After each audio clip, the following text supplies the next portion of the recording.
Hi, welcome to TS news. రేపు SRH ముంబైని వాంఖెడేలో ఎదుర్కోబోతోంది. ఈవినింగ్ 7:30కి మ్యాచ్. 4th ప్లేస్లో ఉన్నటువంటి ఎస్ఆర్హెచ్ ఇప్పటికే ప్లే ఆఫ్ నుంచి అవుట్ అయిపోయినటువంటి ముంబై 10th ప్లేస్లో ఉన్నటువంటి ముంబైని ఫేస్ చేస్తోంది. ఎస్ఆర్హెచ్ ఈసారి అనూహ్యమైనటువంటి ఆట తీరుని ప్రదర్శిస్తోంది. అంతే అనూహ్యంగా కొన్ని పరాజయాల్ని కూడా చవిచూస్తూ ఉంది. ఫర్ ఎగ్జాంపుల్, అటు బెంగళూరుతో ఉప్పల్లో ఓడిపోవటం, చెన్నై తోటి చెపాక్లో ఓడిపోవటం, ఈ రకంగా ఖచ్చితంగా గెలుస్తుంది అనేటువంటి మ్యాచ్ల్ని ఓడిపోతోంది. అలాగనే బెంగళూరు మీద బెంగళూరులో అత్యధిక టీమ్ టోటల్ని నమోదు చేసింది. ఈవెన్ ముంబై మీద మన సొంత ఉప్పల్లో బ్రేకింగ్ అప్పటికి 277 రన్స్ సాధించింది. సో ఈ రకంగా అనూహ్యమైనటువంటి విజయాల్ని కూడా అందుకుంటోంది. అంతే ఇదిగా పరాజయాలను చదువుతుంది. దానికి కారణం, ఒకవేళ కనుక Travis head and Abhishek Sharma మొదట్లోనే అవుట్ అయ్యేట్లయితే ఆ తరువాత చాలా ఒడిదుడుకులకి లోనవుతోంది. కేవలం ఇద్దరి మీద ఆధారపడటం అనేటువంటిది ఇక్కడ ఎస్ఆర్హెచ్కి ఒక మైనస్గా చెప్పుకోవచ్చు. ఈవెన్ ఆర్ఆర్ తోటి మొన్న జరిగినటువంటి మ్యాచ్ కూడా last ball thriller, player of the match Bhuvneshwar Kumar మనకు ఆ విజయాన్ని అందించి పెట్టాడు.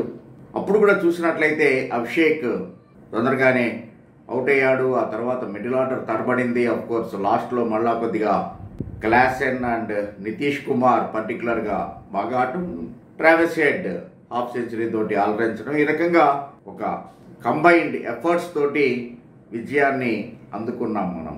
సో అలాగా కాకుండా ముంబై మీద మరొకసారి అదే రకమైనటువంటి జోరుని చూపించాలి అని చెప్పేసి ఆరెంజ్ ఆర్మీ అభిమానులు ఎదురు చూస్తూ ఉంటారు. ఎందుకంటే ముంబై మీద లాస్ట్ మ్యాచ్ మనం ఆడినప్పుడు 81 నో లాస్ పవర్ ప్లేలో ఆ రకమైనటువంటి దూకుడు కావాలి.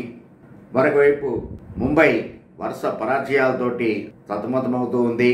దానికి కారణం అటు కెప్టెన్ హార్దిక్ పాండ్యా అని చెప్పేసి అందరూ అంటూ ఉన్నారు. ఒక రకంగా హార్దిక్ పాండ్యా కూడా కారణమేనేమో. ఎందుకంటే ఈవెన్ లాస్ట్ మ్యాచ్ అయితే రోహిత్ శర్మని ఇంపాక్ట్ ప్లేయర్గా ఆడించడం, ఇలాంటి వింతలు చూస్తున్నాం. తన బౌలింగ్ అవసరం లేకపోయినా కూడా బౌలింగ్ చేయడం, సెలెక్టర్లను ఆకట్టుకునేందుకని.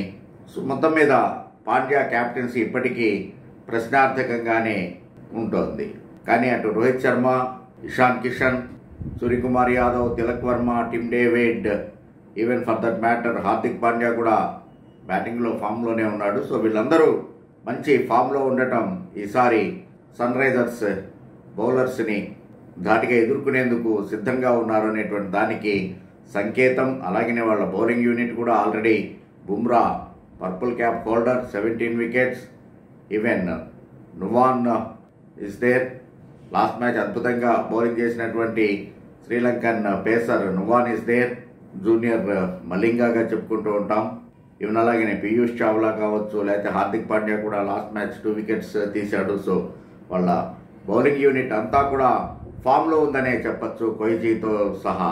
అందుకని అటు బౌలింగ్ అండ్ బ్యాటింగ్ మనతో ఆడినటువంటి మొదటి మ్యాచ్కి ఇప్పటికీ చాలా ఫామ్లోకి వచ్చారు.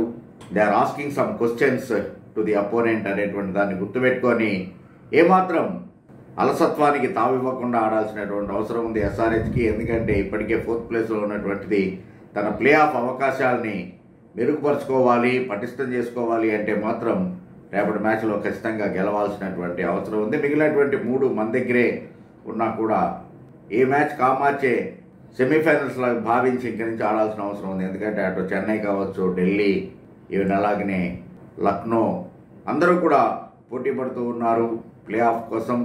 ఈవెన్ ఆర్సీబీని కూడా తక్కువ అంచనా వేయద్దు. హ్యాట్రిక్ విజయాలతోటి ప్రత్యర్థులకి ఒక రకమైనటువంటి సంకేతాన్ని పంపిస్తున్నటువంటి తరుణంలో ఎస్ఆర్హెచ్ ముంబై మీద మరొక విజయాన్ని అందుకోవాలి అని చెప్పేసి ఆరెంజ్ ఆర్మీ భావిస్తోంది. దానికి అన్ని రకాలైనటువంటి వనరులు కూడా ఎస్ఆర్హెచ్ దగ్గర ఉన్నాయి, నో డౌట్. బౌలింగ్ యూనిట్ కావచ్చు, ఈవెన్ బౌలింగ్ డిపార్ట్మెంట్తో పాటు బ్యాటింగ్ డిపార్ట్మెంట్ కూడా. కాకపోతే రేపటి మ్యాచ్లో గ్లెన్ ఫిలిప్స్కి అవకాశం ఇస్తారేమో చూడాలి.